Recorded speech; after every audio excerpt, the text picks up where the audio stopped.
આ કહેવત છે કે હાથીના દાંત દેખાડવાના અલગ હોય છે અને ખાવાના અલગ હોય છે।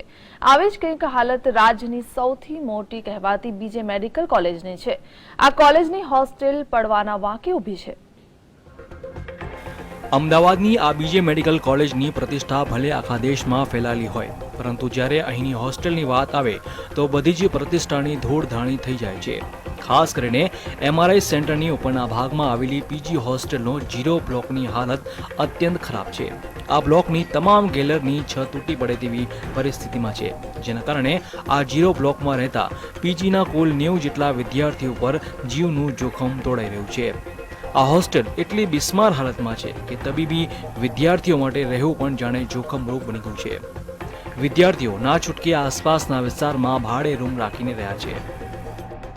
હવે એ લોકો પીઆઈયુ વાળાને કેટલી વખત જાણ કરી છે એની માહિતી અત્યારે મારી પાસે નથી, કારણ કે આ હવાલો મારી પાસે હમણાં 10 દિવસથી જ આવ્યો છે, પણ એ લોકોએ લેખિતમાં પણ રજૂઆત કરી છે અને ઓરલ પણ એમની સાથે વાત કરેલી છે। પણ જ્યારે મારી પાસે આવ્યો ચાર્જ ત્યારે મેં પીઆઈયુ સાથે એક બેઠક કરેલી 7મી તારીખે અને એમાં બધા મુદ્દાઓ અમે ડિસ્કસ કરી લીધા છે અને એ લોકોએ અમને બાંયધરી આપી છે કે 15 દિવસમાં અમે કરી આપીશું। અત્યારે 0 બ્લોક છે જે હોસ્પિટલની અંદર છે એમાં ડેમેજ છે। વૈકલ્પિક વ્યવસ્થા નેક્સ્ટ વીકમાં અમે કરી આપવાના છીએ એમને। અત્યારે અત્યારે 91 વિદ્યાર્થીઓ છે જે 0 બ્લોકમાં રહી રહ્યા છે।